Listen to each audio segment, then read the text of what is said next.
আজকে আমাদের দেশের যিনি প্রাক্তন প্রধানমন্ত্রী ভারতরত্ন অটল বিহারী বাজপেয়ীজির জন্ম শতবর্ষ আমরা উদযাপন করছি।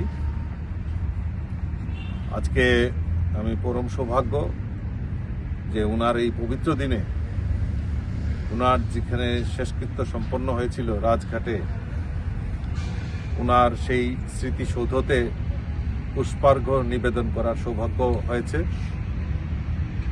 আমি উনার যে কাজ, আমরা এই উনার জন্মদিনটাকে সুশাসন দিবস হিসাবে আমরা উদযাপন করি এবং ভারতীয় জনতা পার্টির রচয়িতা আমাদের অটল বিহারী বাজপেয়ীজি আমাদের যেই দিশা, আমাদের এই ভারতবর্ষকে একটা নতুনভাবে চিন্তা ভাবনার যে রাস্তা উনি দেখিয়েছেন এবং ওনার সময়কালে যেভাবে দেশকে পরিচালনা করেছেন, একটা নতুন দিশা দেখিয়েছেন। আমরা ওনার এই জন্মদিনটাকে সুশাসন দিবস হিসাবে আমরা উদযাপন করছি।